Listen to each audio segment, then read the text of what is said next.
नमस्कार दर्शक बंधु, आज हूँ 15 सेप्टेम्बर सोमवार। चलतु देखने आज सकाळ किसी गुरुत्वपूर्ण खबर। जदि पर्यंत वीडियो को लाइक करना वीडियो को लाइक करने सह चैनल को सब्सक्राइब कर कमेंट माध्यम जनातु आपण मैंने क्यों जिला देखुंत जहाद्वारा ये गुरुत्वपूर्ण खबर आपण मान पाखे सार्वभौम पहुंचार। नंबर 1 एम्स भुवनेश्वर 2025 अनुଯାयी भारत में श्रेष्ठ 14 मेडिकल कॉलेज भाव स्थान पाई।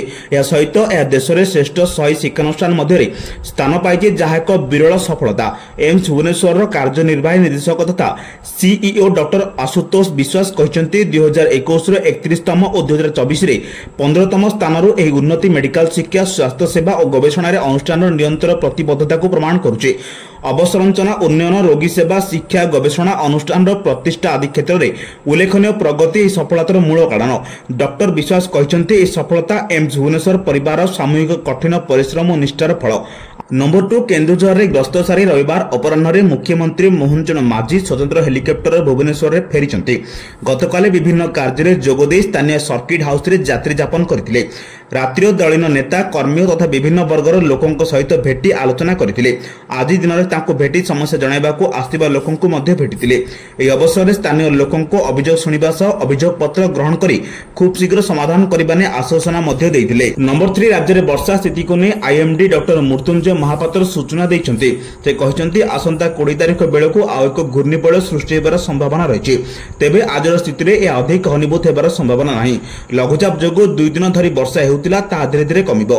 लघुचाप एवं उत्तर तेलंगाना और विदर्भ में केन्द्रीभूत होइछि, तेणु वर्षार परिमाण भी कमिबो। पार्वण में वर्षा हेबो कि नै सेने डॉक्टर महापात्र कहछन्ति ताहा एबेठु आकलन करिहेबो नाही।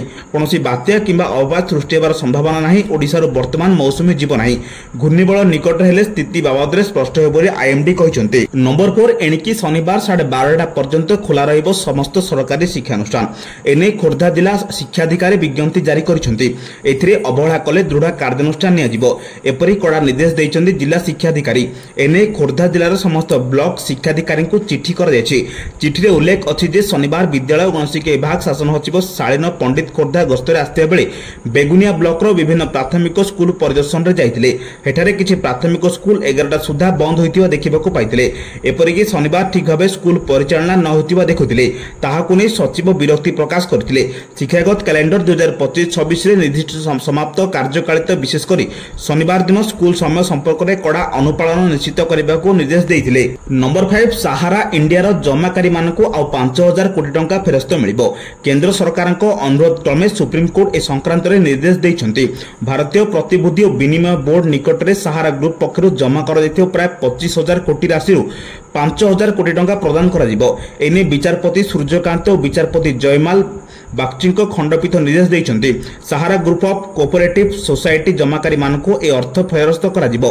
एहा सहारा सेफी रिफंड खातार केंद्र समवाय समिति निबंधकों को दिया जिवो। आवश्यक जांच पर केंद्र समवाय समिति निबंधक ए अर्थ जमाकारी मानकू प्रदान करिवे। सुप्रीम कोर्ट 2023 मार्च आदेश रे दे जाइतिबा प्रतिक्रिया अनुरूप एहा करा जिवो। नंबर 6 27 रे ब्रह्मपुर गस्तर आसुनी प्रधानमंत्री नरेंद्र मोदी। सेठारे आयोजन हेबाकू थिबा जनसमावेश रे शामिल हेबे पीएम मोदी। मोदीଙ୍କ गस्त संपर्क में राजस्व मंत्री सुरेश पुजारी स्पष्ट करिया परे किछि एमिति चर्चा होछि। 24 साधारण निर्वाचन समय मोदी ब्रह्मपुर में सभा करथिले। परे परे फलाफल कौन है ताहा पूरा ओडिशा देखिला। एबे पुणी थरे मोदी ब्रह्मपुर गस्तर आस्थिबारु स्थानीय अंचल नेता कर्मी और साधारण जनता समस्त उत्साहित होइछन्ति। जेतेबे जेबे प्रधानमंत्री ओडिशा आसिछन्ति सेबे सेबे राज्य को किछि ना किछि भेटी दैछन्ति। तेणु 27 तारिख में मोदी ओडिशा आसुथिबारु पुणी किछि नुआ भेटी देव बोली चर्चा होछि। अवश्य एने कोनोसी स्पष्ट सूचना नाही। कथा हला साधारण निर्वाचन पर बीजेपी धीरे धीरे दक्षिण में निजर काय विस्तार करुचे। दिने गंजाम बीजेडी गढ़ थिया बेले एबे किंतु सेठी राज करुची बीजेपी। एबे पुणी थरे दक्षिण ओडिशा गस्तरे पीएम आस्थिबारु बीजेपी फोकस रे दक्षिण ओडिशा बोली स्पष्ट होइछि। नंबर 7 जीएसटी पूर्वर नुआ एमआरपी। जीएसटी स्लैब रे परिवर्तन करिया परे पूर्वरु क्रय किंबा पैकिंग होई सारथिबा सामग्री उपरे संशोधित मूल्य देखिबा बाध्यतामूलक। केंद्र खाउटी व्यापार खाद्य ओजन वितरण विभाग पक्षरु ओडिशा समेत समस्त राज्य सरकारक पत्र लेखा दैछि। उत्पादक प्याकर और आमदानकारी को निर्देश जारी करिया पई कुहा जायछि। चिठी रे कुहा जाय जे जीएसटी संशोधन हेबा पूर्वरु गच्छित थिबा सामग्री उपरे नुआ दरबा एमआरपी लेखा हेबा जरूरी। ह्रास पाइथिबा जीएसटी अनुसार नुआ एमआरपी लागू आवश्यक। चलित वर्ष डिसेंबर शेष सुधा किंबा स्टॉक शेष हेबा जाय ନିର୍ଦ୍ଦେଶନାମା ଲାଗୁ ହେବ। ନମ୍ବର 8 କିଛି ମାସ ହେଲା ରାଜ୍ୟରେ ମନ୍ତ୍ରିମଣ୍ଡଳ ବଦଳିବା ନେଇ ଚର୍ଚ୍ଚା ହୋଇ ଆସୁଛି। ମୋହର କ୍ୟାବିନେଟରେ ଏବେ ବି 6ଟି ମନ୍ତ୍ରୀ ପଦ ଖାଲି ପଡ଼ିଥିବାରୁ ଏହି ଖାଲି ଜାଗାରେ କେଉଁ ବିଧାୟକ ମନ୍ତ୍ରୀ ହେବେ ତାକୁ ନେଇ ଆଲୋଚନା ବଢୁଛି। କୁହାଯାଇଛି ଯେ ସେପ୍ଟେମ୍ବର ମାସ ଭିତରେ ହିଁ ବଦଳିବ ମୋହନଙ୍କ ମନ୍ତ୍ରିମଣ୍ଡଳ। ରାଜ୍ୟ କ୍ୟାବିନେଟରେ ମୁଖ୍ୟମନ୍ତ୍ରୀଙ୍କୁ ଛାଡ଼ିଦେଲେ 21 ଜଣ ନେତା ମନ୍ତ୍ରିମଣ୍ଡଳରେ ସାମିଲ ହୋଇପାରିବେ।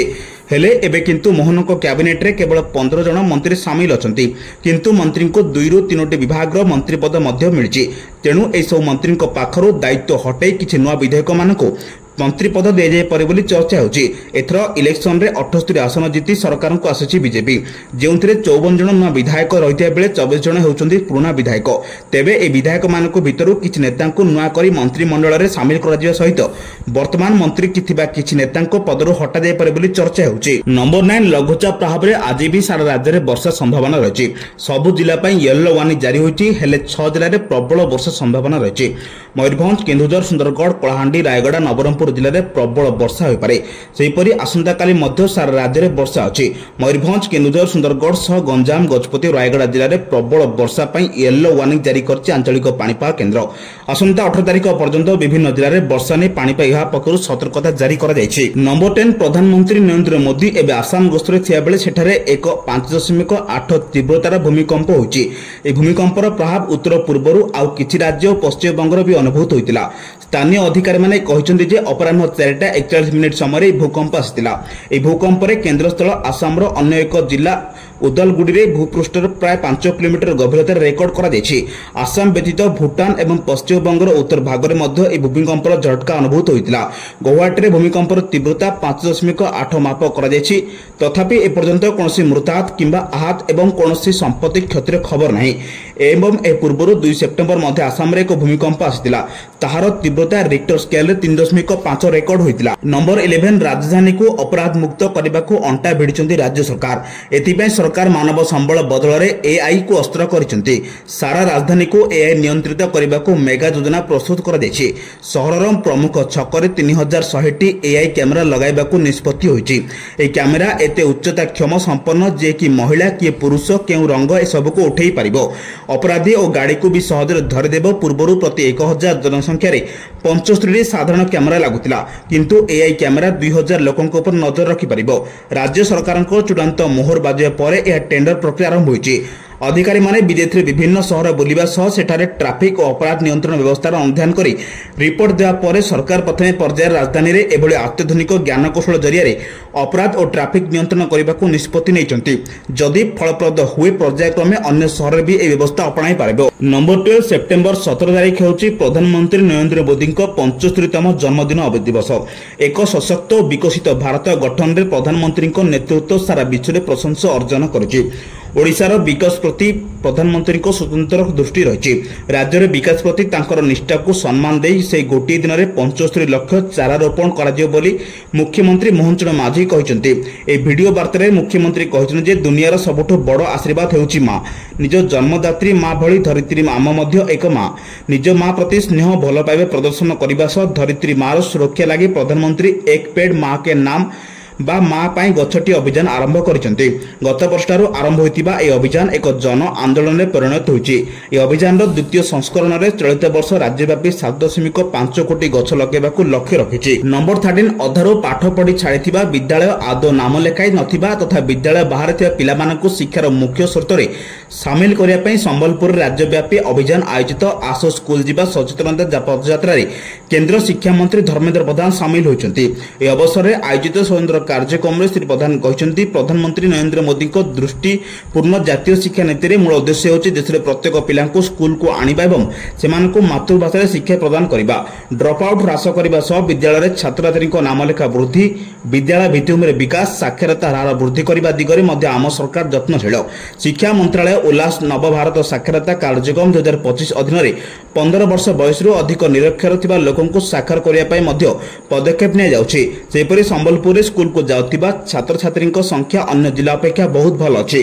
वर्तमान समय संबलपुर जिले में प्राय 3000 पिला विभिन्न श्रेणी अनुसार स्कूल बाहर अछंती। सेमानकु स्कूल शिक्षा और दक्षता सह जोड़िया पई आसो स्कूल जीवा परि अभियान राज्य सरकार को प्रशंसनीय पदक्षेप होइछि। नंबर 14 विरोधी दल नेता प्रसन्न आचार्य को काउंटर अटैक करिसेंती स्वास्थ्य तथा संसदीय व्यापार मंत्री डॉक्टर मुकेश महालिंग।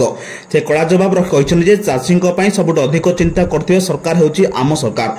ओडिशा रे बीजेपी सरकार आसिया परे इनपुट सब्सिडी 800 टंका दी जाउछि बोली से कहिसेंती। महालिंग आहुरी मध्ये कहिसेंती जे चाषी भी बुझिलेनि जे अवास्तव कथा केबे वास्तव होएनी। महिला को डेबिट कर जाउछि, सुभद्रा टंका ठीक समय मिलछि। विरोधी सब प्रश्नर उत्तर देबाकू सरकार प्रस्तुत अछंती।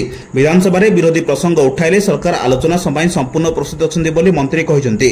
सूचनायोग्य विरोधी दल उप नेता प्रसन्न आचार्य कहिसेंती जे चाषी को जदि सार मिलथांता ताहाले काहेकि दिन दिन चाषी धाड़ी लगाई ठिया होउछंती। पर्याय परिमाण सार अछि बोली सरकार कहि होउछंती, हेले चाषी को काहेकि सार मिलुनी। एथिरे स्पष्ट जे सरकार चाषी को विभ्रांत करूछंती बोली से अभियोग आनिछंती। नंबर 15 दीपावली पूर्व पीएफ खाताधारी को सेमानक पीएफ टंका को एटीएम रो उठाइबार सुविधा प्रदान करिवे केंद्र सरकार। श्रम एवं नियुक्ति मंत्री मनसुख मांडव्य अध्यक्षता अक्टोबर 10 एवं 11 रे एक बड़ बैठक हेबाकू जाउछि। एथिरे ए प्रसंग उपर आलोचना कराई निष्पत्ति नै जाय पारे। सरकार लक्ष्य होछि दीपावली पूर्व 8 कोटी ईपीएफओ उपभोक्ता को खर्च करिया पई अधिक सुविधा प्रदान करिबा। ए बैठक रे ईपीएफओ बोर्ड सर्वनिम्न मासिक पेंशन को 1000 टंका रो बढ़ाई 1500 रु 2500 टंका करिवार प्रस्ताव उपरे विचार करा जाउछि। लंबा समय धरि श्रम संघ गुड़िक ए दाबी करि आसुचंती। ईपीएफओ खूब शीघ्र नया डिजिटल सेवा ईपीएफओ 3.0 आरंभ करिबाकू जाउछि। ए केवल पीएफ टंका उठाण को सरल करिबा नाही, एहा मध्य तथ्य अपडेट करिबा सह क्लेम प्रक्रिया को द्रुत करिबो। कर्मचारी यूएनएन को सचल करी एवं आधार को खाता सह जोड़ी एटीएम रो टंका उठाई परिबो। नंबर 15 प्रधानमंत्री नरेंद्र मोदी आज आसाम रो दारंगरे पहुंचितिले। राज्य को अनेक विकास प्रकल्प उपहार देइचंती। प्रधानमंत्री मोदी आसाम माटीर कांग्रेस को मध्य टार्गेट करथिले। प्रधानमंत्री कहिसंती आम सेना ऑपरेशन सिंदूर चलाइछि, पाकिस्तान प्रत्येक कोणरू आतंकवाद को मूलपोच करछि, किंतु कांग्रेस लोक माने पाकिस्तान रो सेना सहित ठिया होइचंती। कांग्रेस लोक माने आम सेना बदल रे आतंकवादी को प्रोत्साहित करथिबा लोकन को एजेंडा को आगो बढ़ांती। सेमानक आपण को सर्वदा कांग्रेस प्रति सतर्क रहिबा उचित। आसाम रे से 18530 कोटी टंकार अधिक मूल्यर प्रमुख भित्तिभूमि एवं शिल्प विकास प्रकल्प उद्घाटन एवं शिलान्यास करिसंती। आसाम रो दारंगारे एक साधारण सभा को संबोधित करी प्रधानमंत्री मोदी कहिसंती से भगवान शिवं को भक्त एवं शत्रु मानक द्वारा देयथिबा समस्त विषय को गिळी दियंती। नंबर 17 अक्टोबर आसिनी बात्यार सतर्क सूचना मिली गलानी। पाणीपाग संस्था पक्षरु देयथिबा सूचना परे पूरा ओडिसा रे लोक छानिया हेलेनी, कारण अक्टोबर रे होइथिबा बात्यार तांडव एबे भी ओडिसा लोकन को भूली नाहंती। ये तो गला अक्टोबर रो कथा हेले बे लघुचाप प्रभाव रे पूरा राज्य रे वर्षा लागि रहिछि। गत मासे भितरे प्रबल वर्षा होइथिबा कारणरो अनेक नदी रे बन्या आसिछि। लक्ष लक्ष लोक प्रभावित होइछन्ती। आ बे स्पष्ट होइथिबा लघुचाप प्रभाव रे केते क्षति हेबो ताहाकु ने भी चिंतार लोक अछन्ती। बंगोपसागर सृष्ट लघुचाप प्रभाव रे सारा राज्य रे वर्षा हेबार संभावना रहिछि। दक्षिण ओडिसा रे प्रबल वर्षा होई पारे, खास करी कोरापुट, नवरंगपुर, मालकानगिरी जिले में प्रबल वर्षार संभावना रही। राज्यर अनेक स्थान में बिजुली घड़घड़ी सह वर्षा नहीं पूर्वानुमान करिछि आंचलिक पाणीपाग केन्द्र। उपकूल पश्चिम ओडिशा को येलो वार्निंग भी जारी होइछि। सेपटे पुणी दुर्गा पूजा पर बात्या भइथिबा पाणीपाग विभाग कहि चर्चा पर जोर धरिछि। नंबर 18 सीट भागबंटा को नहीं बिहार रे छिंडुनी राजनीति। यारि भीतर केन्द्र रे मंत्री थिबा हिंदुस्तान आवाम मोर्चार अध्यक्ष जीतन राम मांझी रविवार प्रेसमिट रे एक बड़ बयान रखिछन्ति। से कहिछन्ति जे जेकोनोसी ना कोनोसी भाबरे तांको दल को एक स्वीकृति प्राप्त दल बनाइबा तांकर लक्ष्य रहिछि। एथिपाई अति कम रे 8टी आसन जितिबा सह 6% भोट पाइबाकू से लक्ष्य रखिछन्ति। तेणु एथर सीट भागबंटारे तांको 15 सीट देबाकू से दाबी करिछन्ति। नचेत 6टी सीट जितिबा असंभव बोली से कहिछन्ति। तेबे जीतन राम मांझी स्पष्ट भाव में चेतावनी दैछन्ति जे जदि तांको दल को सम्मानजनक आसन न दिया जाए तेबे हिंदुस्तान आवाम मोर्चा एकाकी निर्वाचन लड़िबे एवं 100टी आसन रे प्रार्थी हेबे। से दाबी करिछन्ति जे प्रत्येक विधानसभा क्षेत्र रे तांकर 10 रु 15000 भोटर अछन्ति एवं ए आधार रे से निर्वाचन रे एकाकी 6% भोट पाई परिबे। से यह मध्य कहिछन्ति जे दल गठन हेबार 10 वर्ष बीती गलानी एवं एपर्यंत एक अणस्वीकृति प्राप्त दल भाव में रहिबा तांको अपमानजनक। तेणु एथर निर्वाचन पाई तांको करबा मर परिस्थिति रहिछि। नंबर 19 केंद्रीय सरकारी कर्मचारी एवं पेंशनधारी को दीपावली पूर्व खुशी खबर। सूचना अनुसार सेमानक डीआर अलाउंस रे 3% वृद्धि हेबार आशंका करा जाउछि, जहा डीए को वर्तमान 55% वृद्धि पाए 58% हेबो। या द्वारा 1.2 कोटी कोटी अधिक कर्मचारी और पेंशन को लाभ मिलिबो। तेबे यह दीपावली समय आसियो बोली कहा जाउची। सप्तम वेतन कमिशन अनुसार 12 मासर सरबराह सीपीआई आईडब्ल्यूआर सार्वजनिक हिसाब से यह गणना करा जाए। वर्तमान डीए 55% रही और 3% वृद्धि सहित 58% हेबो। यह जुलाई 1/2025 कार्यकर हेबो। डीए वृद्धि वर्ष में 2 गुणा दुईथर घोषणा होता है। फेब्रुआरी मार्च और सेप्टेम्बर अक्टोबर में यह जनवरी और जुलाई पुनर्वर्षन कार्यकर होता है, जहां मूल्य वृद्धि को संतुलन करने कराए। ए वर्षर जुलाई 2025 3 ରୁ 4% वृद्धि आशा कर समय 3% वृद्धि निर्दिष्ट उल्लेख कर एक एंट्री लेवल कर्मचारी जहां मौलिक वेतन प्रति मास 18,000 टंका 3% डीए वृद्धि सहित से वेतन में प्राय 540 वृद्धि हुए।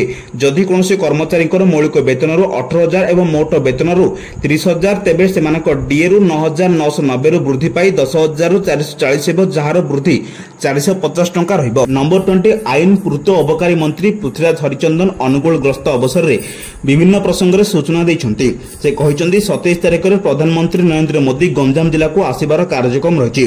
सेवा पक्ष कार्यक्रम में जोग देबाको गोपालपुर आसिबे प्रधानमंत्री। तेबे सविशेष कार्यसूची आसिनी। कार्यक्रम में किसी परिवर्तन मध्य होई पारे। तेबे भुवनेश्वर आसिबार कोनोसी योजना नहीं। प्रधानमंत्री सबुबेले ओडिशा को गुरुत्व देउछन्ति। ओडिशा प्रति तांकर स्वतंत्र आकर्षण रही। तांको निर्वाचन प्रचार महाप्रभु जगन्नाथଙ୍କ ठाରୁ आरंभ करथिले। ओडिशा प्रति थिबा तांको अवदान को आहुरी आगकु नेबाकु से लक्ष्य रखिछन्ति। मंत्री मध्य आहुरी कहिछन्ति खूब शीघ्र श्रीमंदिर रे हेबे हुंडी परिवर्तन। हुंडी उठिबार प्रक्रिया आरंभ होइछे। कार्य अनुमति दिए जाइछि।